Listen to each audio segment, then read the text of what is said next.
Mesdames et messieurs, bonsoir. Merci d'avoir choisi RTI1 à la une de ce 20h. La ministre sud-africaine des Relations internationales et de la coopération en visite en Côte d'Ivoire est reçue ce jeudi par le président de la République, Alassane Ouattara. Au cœur des échanges tenus au palais présidentiel, la redynamisation des relations de coopération entre les deux pays. Le nouveau CHR d'Aboisseau ouvre ses portes aux populations. Le Premier ministre Patrick Kachi, en visite dans la région, l'a inauguré aujourd'hui. C'est un centre hospitalier régional doté d'équipements de dernière génération qui profitera au Sud Comoé. Il est bâti sur 10 hectares. Le coût des travaux, 30 milliards de francs CFA. La scène politique ivoirienne bouge. On enregistre la création de nouveaux partis, notamment celui de l'ancien président Laurent Gbagbo et la restructuration des existants. Quand l'opposition ivoirienne s'organise, c'est le sujet du dossier politique de ce 20h. On fait le décryptage tout à l'heure. La fête du cinéma se poursuit au Burkina Faso. Le FESPACO, Festival panafricain du cinéma et de la télévision, se déroule à Ouagadougou. La RTI participe à ce grand rendez-vous du 7e art africain. 3 séries télévisées sont retenues pour la compétition officielle. Soyez les bienvenus sur RTI1. L'axe Pretoria-Yamoussoukro se renforce. La Côte d'Ivoire et l'Afrique du Sud, 2 pays amis, vont redynamiser leurs relations de coopération.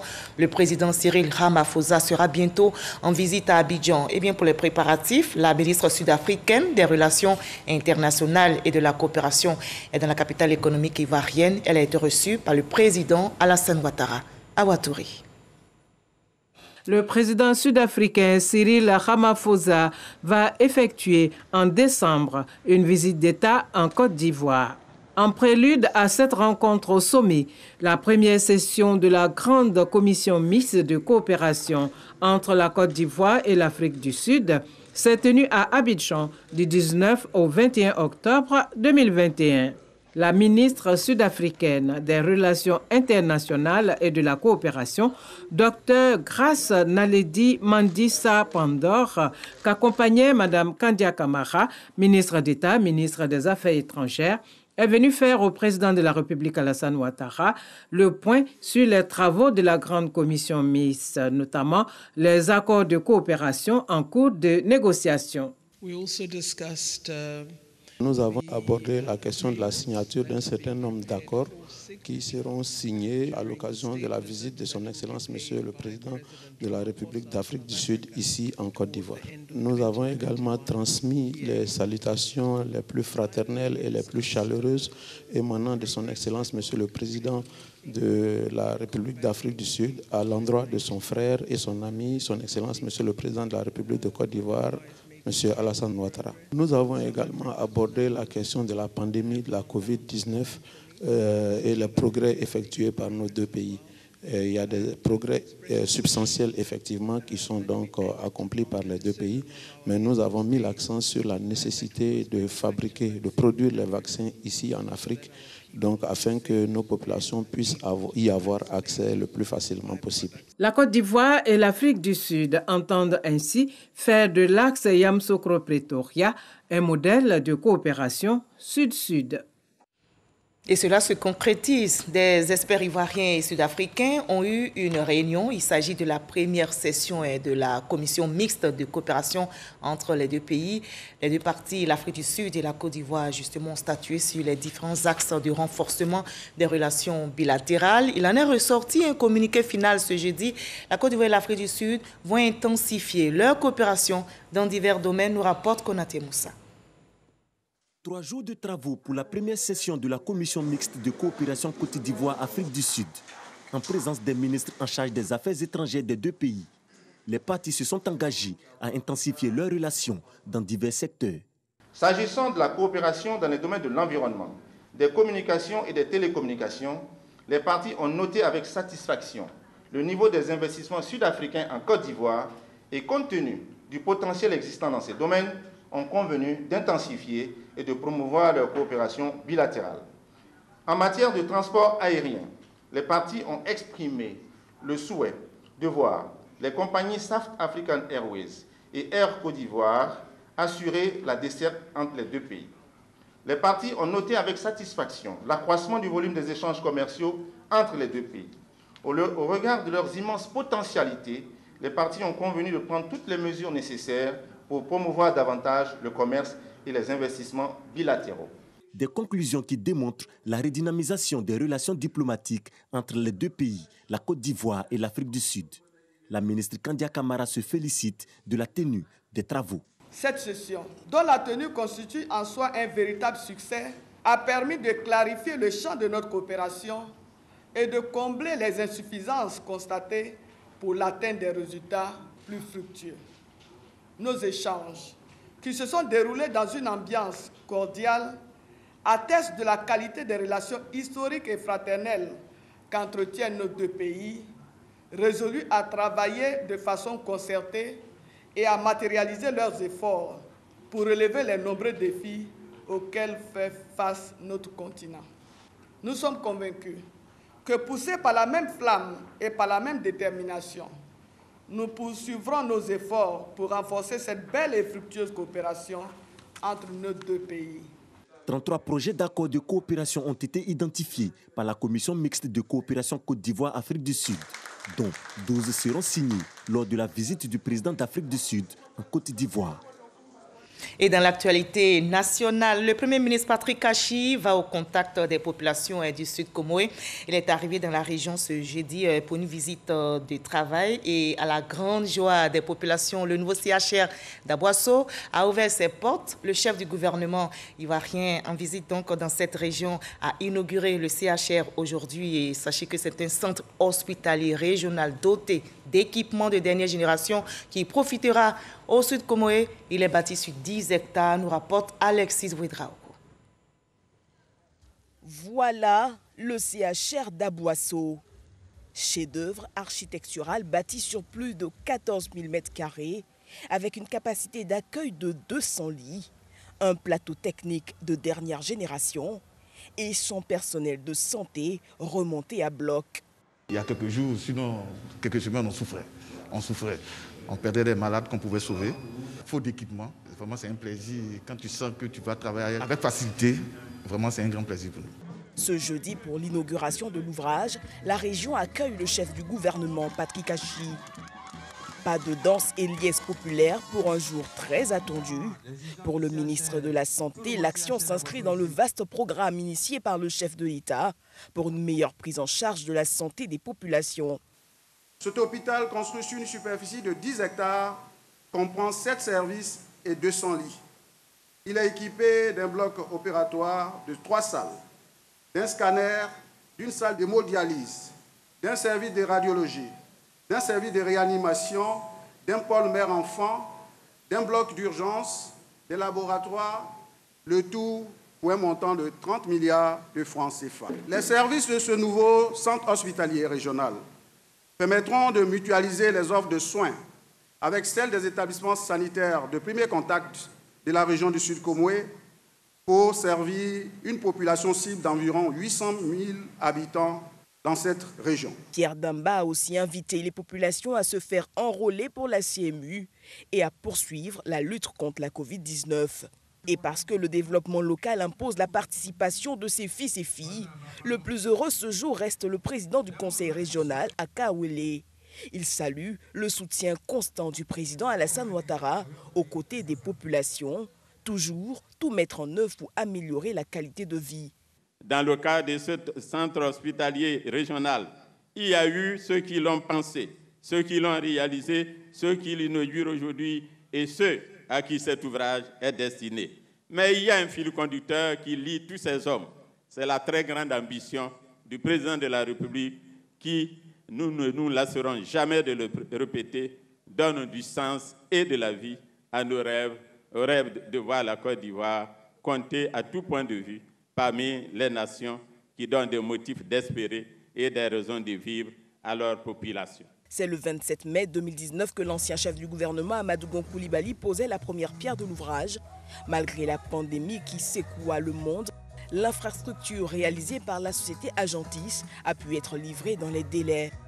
L'objectif clair assigné par le président de la République au gouvernement dont j'ai la charge est de toujours veillez à rester au plus proche de vous, d'être à votre écoute, celle de vos besoins comme celle de vos aspirations, et de faire en sorte que les actions de chaque ministre de notre équipe puissent améliorer concrètement votre vie. Pour le chef du gouvernement, il faut que le personnel médical et les populations prennent soin de cet investissement.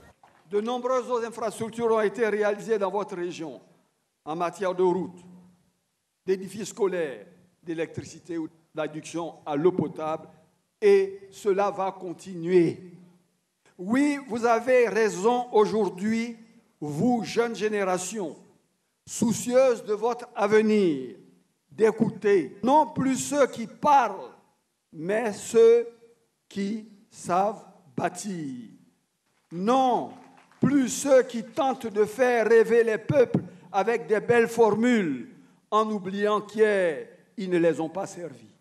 Vous avez raison, chère population, de faire le choix de l'union et de l'engagement pour votre pays en soutenant avec conviction, aujourd'hui comme demain, l'action d'un président de la République et de son gouvernement qui veulent laisser aux générations futures un pays plus majestueux, prospère, fraternel et prometteur. Plusieurs danses et dons ont mis fin à la célébration de ce jour dans le Sud Comoé.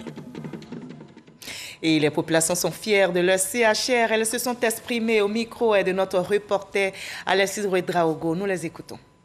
Je peux dire que ce centre est une réponse pour toutes les femmes qui viendront de loin ou qui viendront des zones proches pour venir accoucher. J'ai un enfant, avec ce CHR, cela nous permettra de mieux nous soigner ici.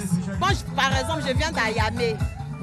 Tu vas transporter un malade jusqu'à Abidjan. Souvent, le malade même meurt en route. Maintenant, nous avons pour nous, bref, nous sommes contents. Nous avons ici une infrastructure moderne avec des appareils de dernière génération, comme le scanner que vous voyez ici qui est derrière moi, qui est 64 barrettes, qui est un appareil qui permet de faire les examens les plus sophistiqués pour les populations. Alors, on a vu aussi un centre de dialyse et qui est vraiment très bien, avec beaucoup d'unités de dialyse, et je pense que c'est un exemple de la décentralisation des services de santé de qualité. Et nous, partenaires, notamment l'OMS, nous encourageons de telles initiatives pour le gouvernement. Nous sommes venus à cette cérémonie vraiment avec beaucoup de joie, parce que nulle part on a vu ce grand développement dans le Sud Comoé.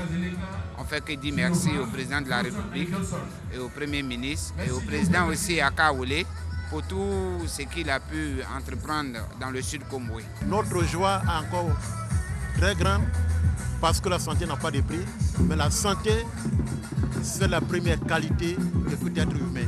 Nous sommes vraiment très heureux de cette inauguration et vraiment nous disons merci au président de la République. Nous sommes fiers de notre région, nous sommes fiers de nos autorités, nous sommes fiers du président de la République. Voilà, le Premier ministre Patrick Kachi a eu une série d'activités sur place dans la région du Sud Comoé. Entre autres, et vous l'avez vu tout à l'heure, l'inauguration du centre hospitalier régional de la ville d'Aboisseau. Il a échangé avec les têtes couronnées du Sud Comoé à qui il a transmis tous les encouragements du président de la République pour leurs engagements à œuvrer à la paix et à la stabilité dans notre pays. Patrick Kachi s'est ensuite rendu à Kringabo où il a rencontré le roi. Le compte rendu complet d'Alexis Ouedraogo dans nos prochains journaux. Et la scène politique ivoirienne qui bouge ces dernières semaines du côté de l'opposition, rencontres, séminaires et formations se sont multipliées. On enregistre aussi la création de nouveaux partis, notamment celui de l'ancien président Laurent Gbagbo et la restructuration des existants.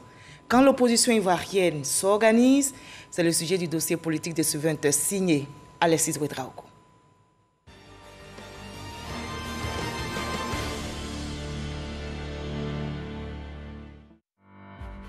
Les partis de l'opposition ivoirienne s'activent. Organisation, restructuration, remobilisation des militants. Si approche et vision diffèrent d'un parti à l'autre, l'objectif lui reste 1. Conquête et exercice du pouvoir. C'est sur une chaîne de télé française que Pascal Affinguessan annonce lundi sa candidature pour la présidentielle de 2025. Le président du FPI veut proposer aux Ivoiriens son projet politique. À Abidjan, son secrétaire général explique. Nous considérons que tous les partis devraient pouvoir apporter effectivement de leur expérience dans le jeu démocratique. Pour les nouveaux partis ou le nouveau parti qui a été créé, nous attendons de voir quelle orientation va être donnée.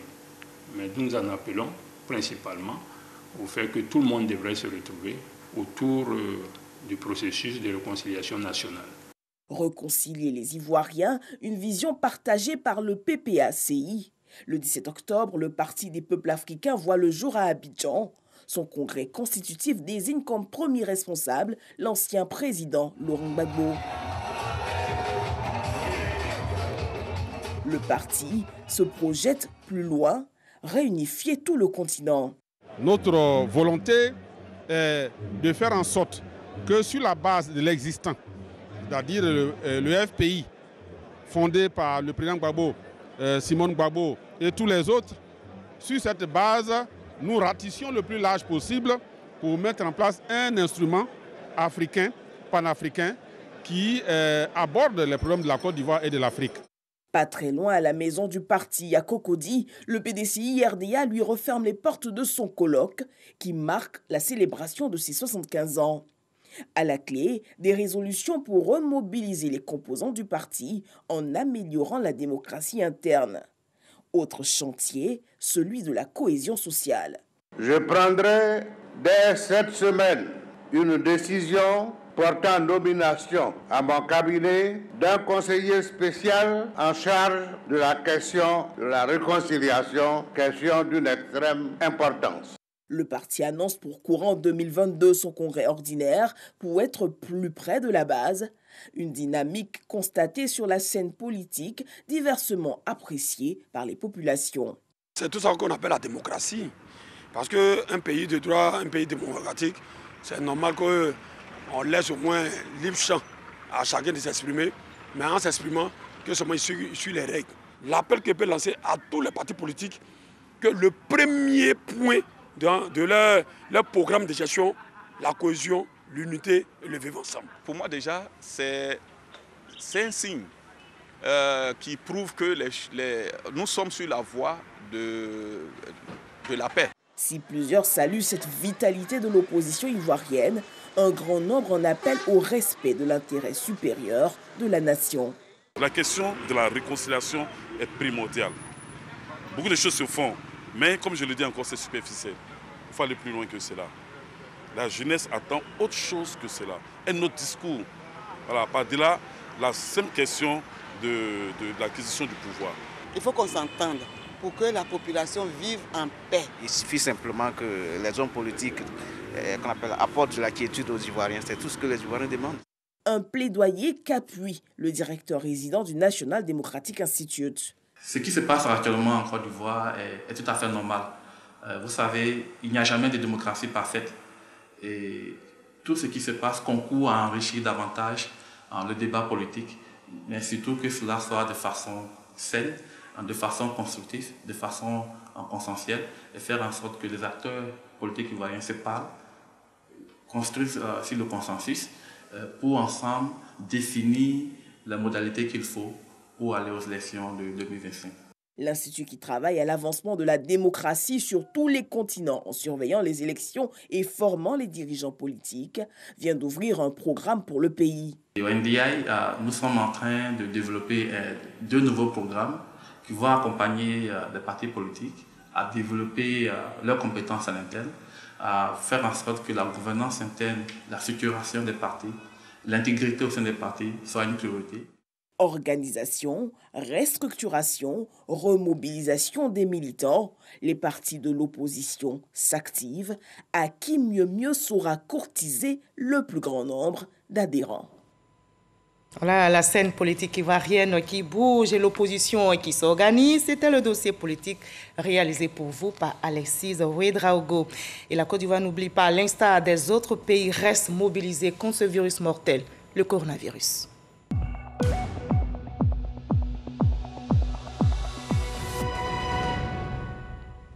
Attention, le coronavirus continue de circuler. Ce jeudi 21 octobre, on dénombre dans notre pays 24 cas positifs sur 2262 échantillons prélevés, soit 0,9% de cas positifs, 64 nouvelles guérisons et 0 décès, 784 cas actifs. Faisons-nous tous vacciner, préservons notre santé et celle des autres et n'oublions surtout pas de continuer à observer ces gestes barrières. On en arrive à cette nouvelle qui devrait réjouir les entreprises industrielles utilisant le sucre comme intrant. Les difficultés d'approvisionnement seront bientôt un vieux souvenir. La mesure d'importation exceptionnelle pour couvrir 50% de leurs besoins vient d'être adoptée en commission à l'Assemblée nationale. Les députés membres de la Commission des affaires économiques et financières ont donné leur accord au projet de loi.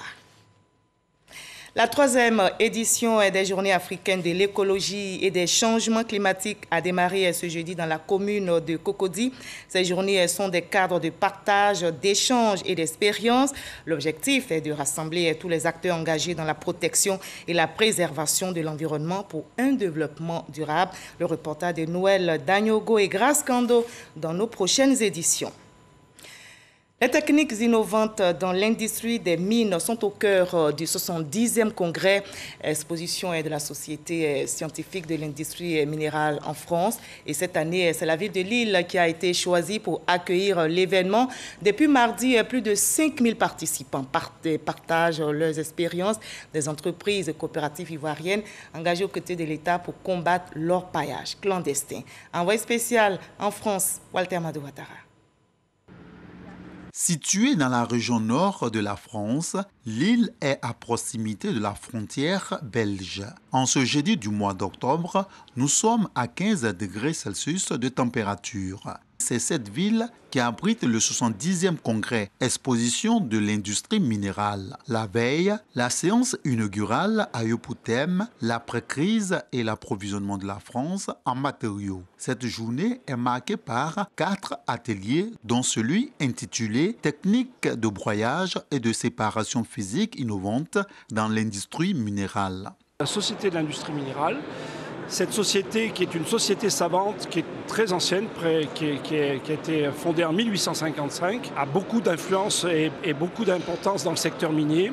Et elle organise chaque année un congrès-exposition qui est devenu au fil des années vraiment le rendez-vous principal de toute la profession. On parle beaucoup de la crise sanitaire, mais il y a aussi une crise d'approvisionnement en ressources minérales, les problèmes environnementaux. Donc c'est toutes ces questions un peu prégnantes dans la société actuelle qui sont l'objet de notre congrès cette année. Au nombre des délégations étrangères se trouvent les Ivoiriens issus de la coopérative d'entraide de Dabakala, Copeda. Ils ont pour ambition de susciter des partenariats en vue d'accompagner efficacement le gouvernement de Côte d'Ivoire dans la lutte engagée contre l'orpaillage clandestin. Il y a des réalités en termes d'exploitation minière à petite échelle. Il faut savoir qu'il y a l'orpaillage clandestin qu'il faut vraiment éradiquer. Mais pour qu'on puisse éradiquer cet orpaillage clandestin-là, voir le bon côté de l'orpaillage légal, pour voir comment est-ce que cette activité peut être développée dans nos régions locales afin de pouvoir permettre à la jeunesse d'avoir de l'emploi. La participation à ce salon des acteurs ivoiriens engagés dans le secteur est possible grâce aux démarches de Florent Koné, spécialiste dans la protection environnementale. L'objectif, c'est de permettre à l'orpaillage légal de se développer et vraiment effacer du coup l'orpaillage clandestin. La haute direction de ce salon nous a reçus, même promis d'approfondir l'échange que nous avons eu ici au niveau institutionnel en Côte d'Ivoire. Débuté le 19 octobre dernier, le 70e congrès de l'industrie minérale se tient au Grand Palais de Lille. Il est prévu pour s'achever le 22 octobre 2021. 350 exposants venus de divers horizons proposent les techniques innovantes dans l'extraction minière et au moins 5500 participants partagent leur expérience. Loin de la France, la Loterie nationale du Ghana, qui aspire à lancer sa fondation, s'inspire du modèle ivoirien, la fondation Lonassi. Le directeur général de la Loterie de Côte d'Ivoire, Draman Koulibaly, était à Accra comme invité spécial de ce lancement. La délégation de la Lonassi s'est aussi imprégnée de l'univers de l'auto ghanéen, un jeu inscrit aux habitudes des populations ghanéennes depuis 1958, nous rapporte Hamza Diaby. C'est une totale immersion que celle effectuée par les agents LONASE à la NLA du Ghana, The National Lottery Authority, une loterie nationale parmi les pionnières du jeu loto en Afrique. C'est une mission d'imprégnation, de partage d'expérience et de participation au tirage quotidien des gagnants.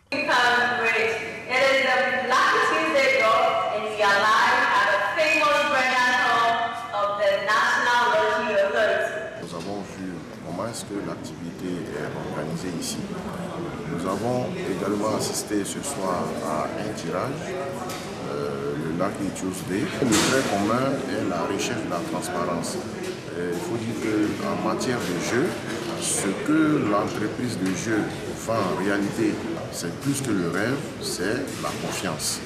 Tous les jeux sont basés sur la confiance, c'est au nom de la confiance que les joueurs jouent et rejouent. Et donc tout est mis en œuvre pour assurer et maintenir cette confiance. C'est cela que nous voyons à travers tout le cérémonial qui est organisé pour un tirage. Et donc nous en avons appris énormément. Et il faut dire que le loto ghanéen existe depuis 1958 et donc nous avons eu les lettres pour venir ici regarder un peu ce qui se fait parce qu'il faut toujours partager les expériences dans notre métier. Ils aimeraient bien utiliser nos actions de motivation qui nous permettent de bonifier le chiffre d'affaires à tout moment au cours de l'année.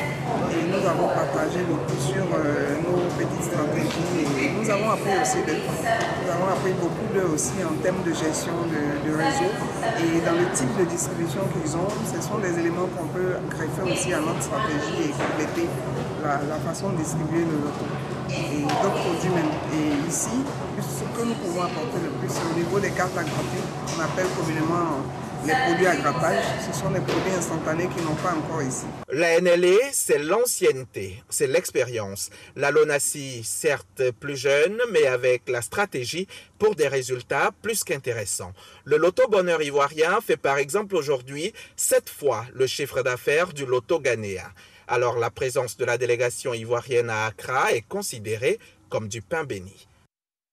I'm excited that I invited LONASE. Je suis très content d'avoir le directeur général de la LONASE parce qu'il représente la loterie en Afrique. Pourquoi? Il est le président de la ALA et il est très doué en matière de produits loterie aussi en Afrique. Et il est vraiment bien reconnu pour ses bonnes œuvres aussi qu'il fait en Côte d'Ivoire à partir de la LONASE ou à travers la LONASE. Donc, une telle personne, il faut l'avoir parmi vous et partager son expérience avec vous et avec votre peuple. With that collaboration, the Ghana, NLA, Ivory Coast, LONASE will go places. La Fondation LONASE, un autre pan de cet échange d'expériences. Le modèle ivoirien impressionne les Ghanéens. Le directeur général de la loterie de Côte d'Ivoire leur a donc livré un cours magistral sur les tenants et les aboutissants d'une fondation.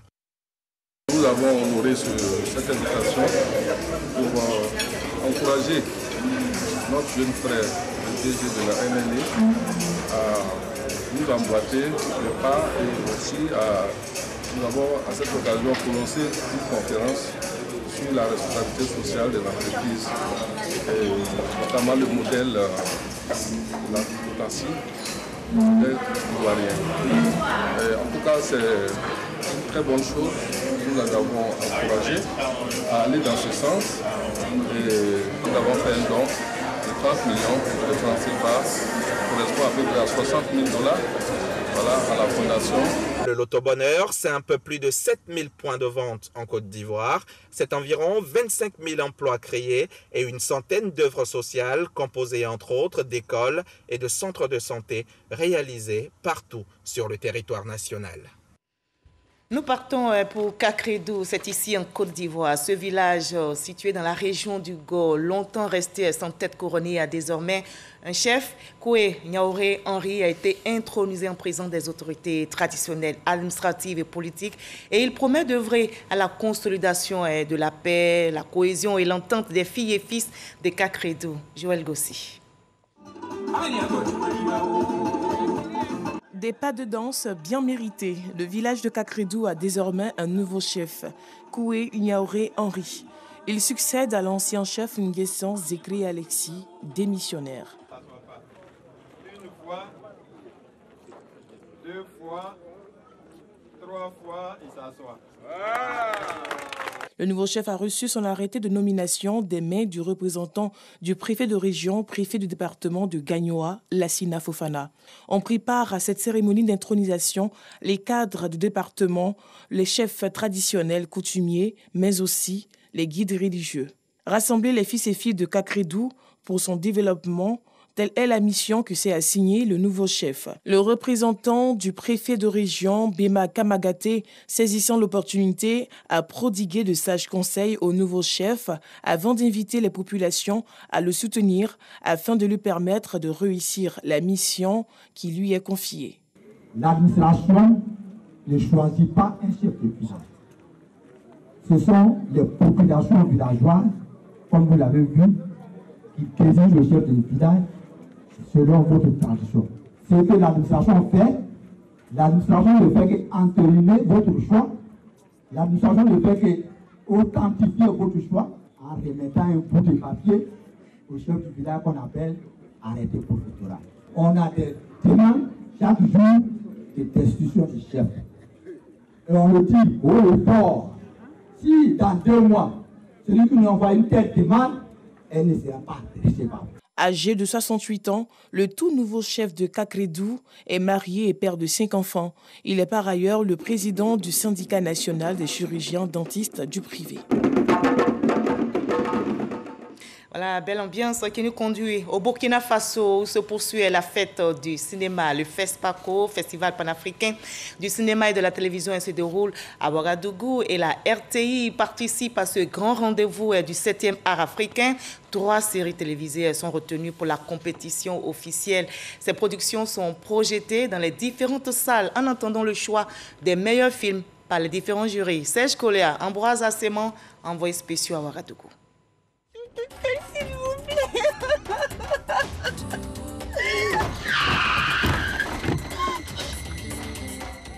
Juste quelqu'un de bien du producteur-réalisateur Jean-Noël Bas est à l'honneur dans l'une des salles de projection au siège du FESPACO.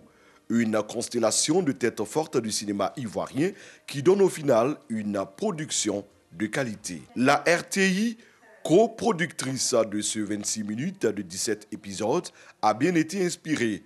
Le film fait partie de la sélection officielle du FESPACO dans la catégorie meilleure série télévisée africaine.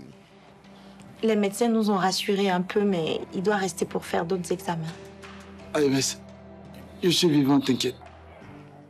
Ce projet qui est un projet RTI, nous y sommes allés et avec beaucoup de plaisir. Je pense qu'on a une très bonne et franche collaboration qui nous a permis donc d'avoir ce programme et nous sommes fiers aujourd'hui qu'il représente la Côte d'Ivoire au FESPACO. Juste quelqu'un de bien, Voyage de rêve et La Villa d'à côté sont les 3 productions fruits de nos partenariats avec les producteurs locaux nominés en sélection officielle.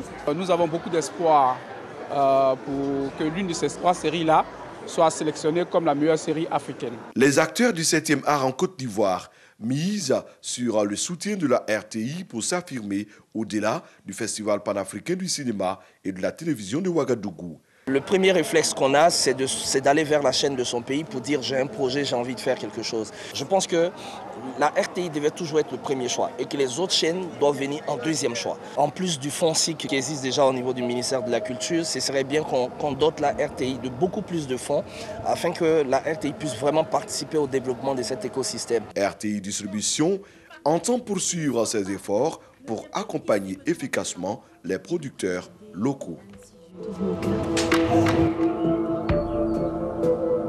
Je n'ai pas de sœur. Voilà, RTI, premier choix, on croise les doigts pour les films ivoiriens. L'information émane de l'état-major de l'armée française, Nasser Al-Terghi, chef du groupe de soutien à l'islam et aux musulmans proches d'Al-Qaïda, a été neutralisé par Barkhane. Et selon l'armée française, Nasser Al-Terghi exerçait d'importantes responsabilités opérationnelles au sein de la Katiba de Gourma-Serma et était notamment spécialisé dans la pose d'engins explosifs improvisés et de mines. Il avait rejoint les rangs d'Al-Qaïda au Maghreb islamique en 2012 lors de la prise de Tombouctou par les groupes djihadistes.